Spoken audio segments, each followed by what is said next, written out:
సామాన్య ప్రజల్ని పోలీస్ వ్యవస్థ పట్టించుకుంటుందంటారా? ఏడ పడుతుంటారు మా పెద్ద పెద్దోళ్ళనే పడుతుంటారు, సామాన్లను ఏడ పడుతుంటారు. పోలీస్ వ్యవస్థ పని చేయాల్సింది ఎవరి కోసం అంటారు? మామూలుగా బీదా బిక్కు వీళ్ళకే చేయాలా, అటు వాళ్ళకి చేయడం లే. చేస్తుందా? ఏడ చేస్తున్నారు మా చేయడం పెద్దోళ్ళ బట్టి. ఇప్పుడు చూస్తారు కదా, ఇక్కడనే నేను కొత్తగా వచ్చినా కదా, అదో బండి అయినా బండి నా బా పిల్లోడు ఏదో మీరే చూస్తున్నారు కదా, అంతే మామూలు ఇంకా. మరి ఎటువంటి చర్యలు చేపడితే గానీ పోలీస్ వ్యవస్థలో మార్పులు రావు అని చెప్పేసి అంటారు? చేస్తేనే మార్పు వస్తుంది. ఏదైనా అట్లా చేస్తే బడుగు వర్గాలు కొంత నమ్ముతారు, ఏదైనా చేస్తారు. అట్లా చేయనప్పుడు ఏం చేస్తారు చెప్తారు. సామాన్య ప్రజల కోసం కదా పోలీస్ వ్యవస్థ పని చేయాల్సింది. అట్లా చేయలే. ఎందుకని చేయడం లేదు అని చెప్పేసి అంటారు? ఏంటి రాజకీయ ఒత్తిళ్ళు ఏమైనా ఉన్నాయా? ఒత్తిళ్ళే ఉంటాయి, రాజకీయ ఒత్తిళ్ళు ఎక్కువ ఉంటాయి నాకు తెలిసిందే మామూలుగా.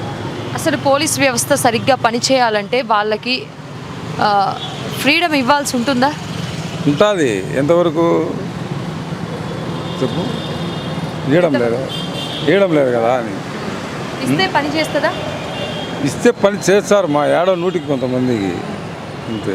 అందరికీ చేయలేరు కదా, అంతే. అయితే మరి ప్రజలకి ఎప్పుడైనా అంటే ఏదైనా అవసరం వచ్చి పోలీస్ స్టేషన్ దాకా వెళ్తే పనులు త్వరగా జరుగుతున్నాయా? ఎవరో నూటికి ఒకడో ఇద్దరు ఉంటారు మా పోలీసులు కూడా, మంచి వాళ్ళు, అంతే. అందరూ అట్టే ఉంటారు. అట్లా దాన్ని బట్టి చేస్తూ ఉంటారు.